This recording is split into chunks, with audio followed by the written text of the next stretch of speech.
Assalamualaikum warahmatullahi wabarakatuh. Saya Siti Badriah, CGP Angkatan ke-7, akan menyampaikan kesimpulan dan refleksi modul 1.1.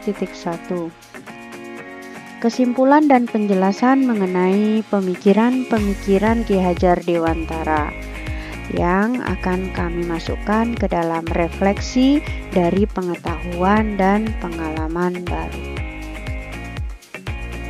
Pemikiran-pemikiran Ki Hajar Dewantara. 1. Asas pendidikan KHD. Pendidikan dan pembelajaran sebagai suatu kesatuan usaha atau proses dalam persiapan berupa pemberian tuntunan agar mampu untuk mencapai segala kepentingan hidup manusia, baik dalam hidup bermasyarakat maupun hidup berbudaya. Kedua, dasar-dasar pendidikan yang menuntun segala kodrat yang ada pada anak-anak agar mereka mendapatkan keselamatan, kebahagiaan, dan memperbaiki lakunya, bukan dasarnya, hidup dan tumbuhnya kekuatan kodrat anak. Kodrat alam dan kodrat zaman. Mendidik anak-anak dengan cara yang sesuai dengan tuntutan alam dan zamannya sendiri. Yang keempat, budi pekerti. Melatih anak untuk memiliki kesadaran diri yang utuh untuk menjadi dirinya, kemerdekaan diri, dan kemerdekaan orang lain. Kesimpulan dan refleksi. Sebelum saya mempelajari apa itu filosofis pemikiran KHD, saya mempercayai bahwa murid itu seperti air jernih yang akan berubah warna jika ada yang menambahkan sesuatu. Sebagaimana tugas saya sebagai guru, memberikan pengetahuan dan keterampilan pada murid sesuai kurikulum dan waktu yang sudah ditentukan.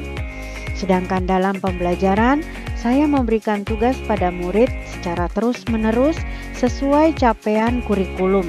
Dan jika ada tugas yang tidak diselesaikan, murid akan mendapatkan pengurangan nilai sebagai sanksinya.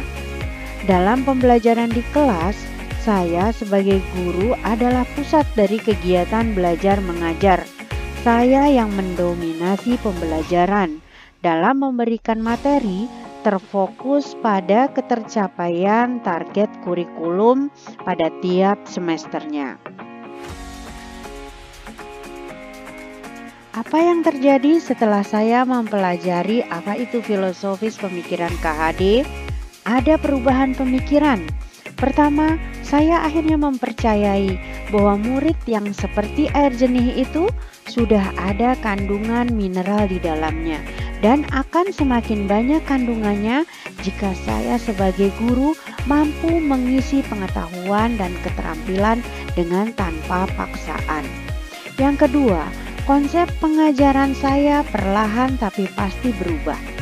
Tidak lagi mengacu kepada ketercapaian kurikulum, tidak lagi berpusat pada saya sebagai guru. Pendidikan bukan lagi manipulasi guru, tetapi pendidikan berpihak pada anak, berpusat pada anak atau student center, dan perhatian pendidik akan tercurah pada anak. Anak bukan lagi objek, melainkan subjek yang tidak lagi menerima paksaan dalam belajar, melainkan menerima tuntunan dalam belajar.